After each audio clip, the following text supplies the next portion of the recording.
Jusque c'est arrivé ici, où je n'avais que la possibilité de faire ça et ça. On a sillonné les hôpitaux, ici à Lomé. On était parti aux pharmacies, à CHU Campus.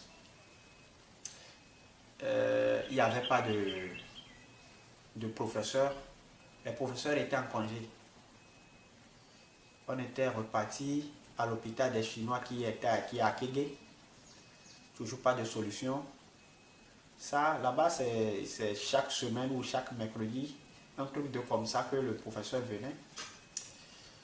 On était reparti à Clinique Hôtel Delhi. Pas de solution. Et finalement, on est reparti au CHU Tokoin. Arrivé à Tokoin, on m'a placé une sonde pour permettre à l'urine de sortir parce que mon rein, tout ici, le ventre était gonflé. Parce que l'urine abondait, c'était tellement plein. Lorsqu'on m'a placé ça, l'urine était sortie jusqu'à 3 litres. 3 litres environ. Et ça me faisait tellement mal, On m'a dû hospitaliser à Tokoin. Et malgré que le service neuro de Tokoin prenait les gens sur rendez-vous, hein? Mais par la grâce de Dieu, vu mon état, ma situation, on m'a tout de suite hospitalisé. On m'a trouvé une chambre qui était à 5 000 francs par jour. J'étais seul dans la chambre. C'était une cabine personnelle. Et j'ai fait 2 à 3 semaines à Tokoin. Et les sérums passés, il y a tout qui passait. Et on m'avait demandé d'aller faire l'IRM à Clinique Hôtel Delhi. J'ai fait l'IRM à 280 000 et ils ont diagnostiqué. Après l'IRM, c'était sorti comme quoi c'était le cancer de la moelle épinière. Et donc c'était ici. C'était au niveau cervical. C'est un terme un peu technique pour les docteurs. Donc, après, leur technique qu'ils ont utilisée ici, c'est-à-dire, ils ne maîtrisaient pas le mal, mais par la grâce de Dieu, ils ont eu à m'introduire des produits, tout ça là, par-ci, par-là. Et après un mois, et après la kinésie, tout ça là, la marche est revenue. Je marchais un peu. Mais on n'avait pas compris que pour être totalement guéri, il fallait passer par le niveau spirituel avant le niveau physique. Moi, j'évoluais seulement dans la chair. J'ai oublié le monde spirituel. Après 2 semaines, dès 1 mois là, c'est-à-dire on est tombé dans avril, et j'ai encore eu une rechute. Je suis encore revenu à Tokoin. Et là-bas, je te dis, c'est la catastrophe. Je vous dis, c'est parti. Tout a dysfonctionné. Et même le cou, ça ne tournait plus. J'étais comme un bois. Quand on me laisse comme ça, je peux tomber. J'étais comme un papier volant. Je tombais à tout moment. Je ne comprenais rien. Étant donné qu'on n'avait pas le Seigneur Jésus, on ne connaissait pas Jésus, les gens commençaient par courir de gauche à droite, de gauche à droite, de gauche à droite. J'ai oublié de vous dire que lorsque j'étais en chômage, c'est-à-dire de septembre 2015 en mars, j'ai connu, et à côté de moi là-bas, et communément appelé dans notre langage, c'est un hounon, c'est-à-dire, comment je ne sais pas comment l'appeler, c'est pas un tradit praticien, c'est un féticheur, un hounon, que j'ai eu à connaître, qui m'a dit qu'il va, hein, après lui avoir raconté un peu comment je passe ma vie de boulot en boulot et que après ça tombe, il m'a dit que lui, il va clôturer, il va essayer de me solidifier en esprit et que lorsque je vais trouver un boulot, ça sera éternel. Il est devenu un ami à moi. Partout où il allait, je le prenais dans ma voiture parce qu'il n'avait pas, il avait une moto. Je le prenais dans ma voiture. Il était à l'aise avec moi, tout ça là. Chaque jour quand je me levais, j'étais chez lui. Comme j'aimais tellement la boisson, il me donnait à boire du sorabi. J'étais content, à l'aise là-bas. Et voilà, lorsque le problème surgit et j'étais paralysé, j'étais à tout point, il était venu, non, il n'était pas venu pour me visiter, mais plutôt ma femme était partie pour le voir. Étant donné que c'est un féticheur, pour qu'il voie en esprit, il a consulté ses vaudous et il a dit, il a cité des choses, des moutons, des pentades, des consorts, des chèvres, hein? Et il a demandé d'ajouter 80 000 francs avant que lui ne fasse ses pratiques pour que je sois guéri. Tenez-vous bien, il a encore précisé, mon ami, le féticheur, il a précisé que si l'on n'arrive pas avant 2 semaines, je vais mourir. Parce que ces dieux, ces petits dieux ont confirmé que c'est un envoûtement et que je vais mourir après 2 semaines. Vu comment allaient les choses, parce que l'anus était bloqué, comme je vous l'ai dit, l'anus était bloqué. Les matières fécales ne sortaient plus. Je n'allais plus au WC. Pour aller au WC même, on devait me prendre, mais je ne pouvais pas m'asseoir parce que rien ne fonctionnait. Donc il faut me laisser au lit pour faire mes besoins et ramasser. Les docteurs ont passé par les produits qui provoquaient, hein, les besoins, pour faire les besoins. Ils sont passés par l'huile de paraffine, ça n'a pas marché. Et ils sont passés par Microlas. Microlas, c'est un produit qui est très fort. Quand tu administreras, c'est fini. Tu vas faire sortir tout ce qui est dans ton ventre. Mais je vous dis, on est passé de Microlas. Microlas, c'est fini, ça ne travaille plus. C'est bloqué. Donc j'étais obligé de ne plus manger. Parce que si je mange, ils sont obligés de m'opérer. Je ne mange plus. Je ne fais que boire des sucreries. Mais Dieu étant Dieu, je suis resté en vie. Malgré que je ne bois plus, je ne bois que des sucreries. Je suis resté toujours en vie. Seconde chose, mes yeux, je n'arrivais plus à dormir. Mes yeux étaient là comme ça, je ne dors plus. Et il y a un produit qu'on appelle la Rossil. À 5 gouttes, quand on te verse 5 gouttes dans l'eau, tu vas faire une journée sans te réveiller.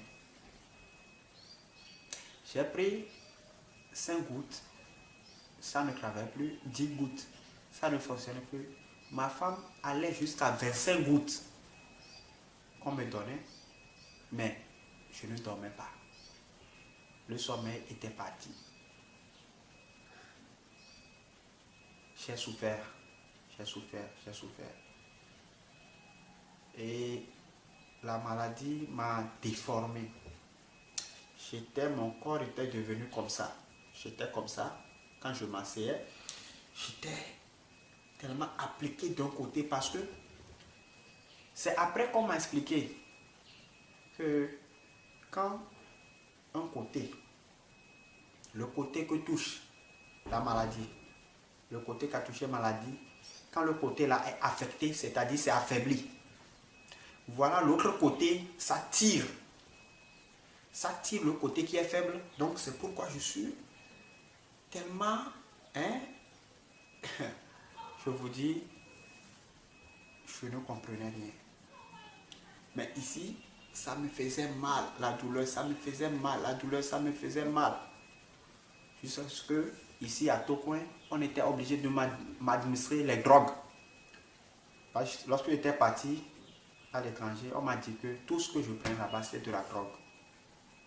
Les pavènes, les occupants, ça passait par-ci, par-là.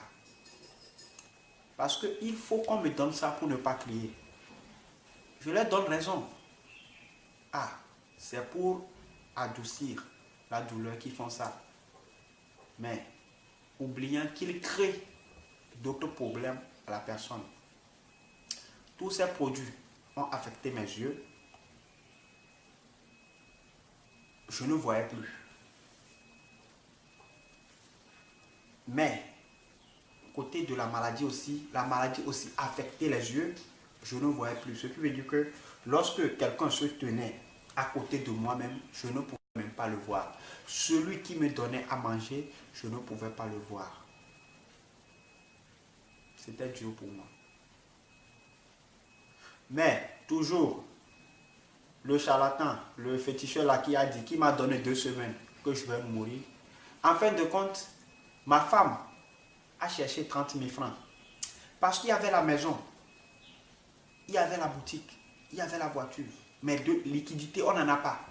On voulait vendre les choses, mais ça doit prendre un peu de temps. Ma femme a pris 30 000. Parce qu'à l'hôpital, il y a des gens qui sont venus me donner un peu. Ma femme a pris les 30 000. Ma femme a pris une chèvre et quelques articles qu'ils ont demandé. Ma femme est partie chez eux pour leur demander de consulter leur Dieu, qu'ils n'ont qu'à faire quelque chose. Le féticheur en question a dit, si la somme n'atteint pas les 80 000, ces dieux ont refusé de travailler. Les vaudous ont refusé de travailler. Je vous dis, ma femme est revenue avec l'argent et la chèvre. J'ai dit à ma femme, prends la chèvre, amène ça dans votre maison. Les 30 000 francs, garde, on va payer le manger, tu vas manger ici.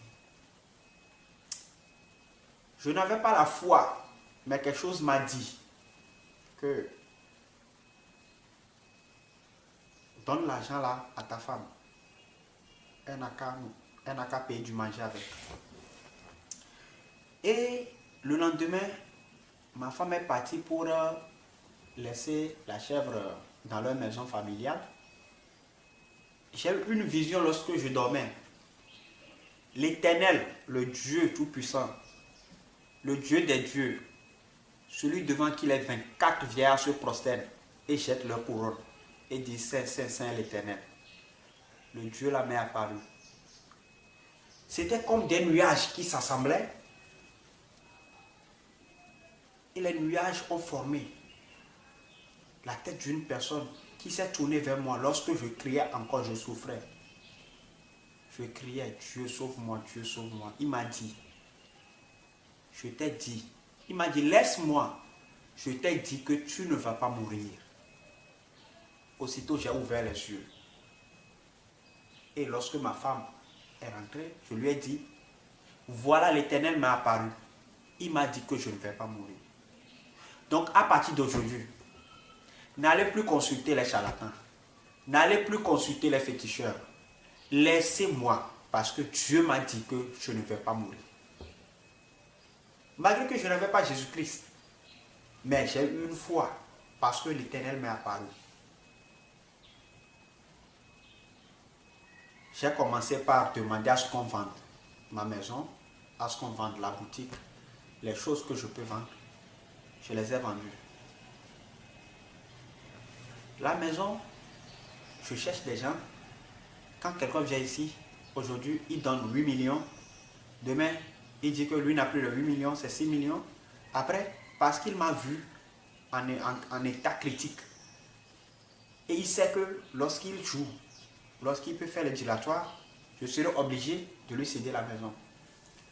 Ma maison qui était à presque à 10 millions, dépassée parce que j'ai encore des briques, j'ai des graviers, des sables sur le chantier. J'ai vendu la maison à 4 millions. Parce que les docteurs, chaque jour qu'ils venaient, il y avait un docteur qui ralentissait, qui m'aimait tellement, qui disait qu'il ne voulait pas que lorsque ses collègues vont rentrer, qu'ils disent que je suis mort. Il ne voulait pas. Donc il ralentissait. Et lorsqu'il attendait ma voix, il rentrait et il me saluait et dit mon ami, comment ça va aller. Le docteur là, il a soufflé à ma femme que si nous avons des choses à vendre, de vendre ça et de voyager pour l'extérieur, qu'ils ne peuvent rien. Tout ce qu'ils font ici, c'est de maintenir mon corps en vie. Mais je souffre. Et c'est pour ça qu'on a dû vendre les choses. Et j'ai eu des bienfaiteurs. Et le Tidjani, le docteur, il a eu à me donner 1 million. L'enfant du général, le fils unique du général, c'est-à-dire le garçon du général Tidjani, il a eu à me donner en liquidité comme ça 750 000. Mais lui, chaque semaine, il venait. Il venait à Tocoin, chaque semaine, il me donne 30 000, il donne 30 000 à ma femme. C'est-à-dire chaque semaine, banalement, il me donne 60 000. Mais tout partait dans les produits. La femme du général Tidjani, il a payé un billet d'avion à ma femme à 557 200 pour le Maroc. Parce que l'on se préparait pour la Suisse, mais par après, les diagnostics ou bien par après les expériences du professeur Bello lui ont fait savoir que le Maroc est vraiment spécialisé quant à ce qui concerne la moelle épinière que les pays là.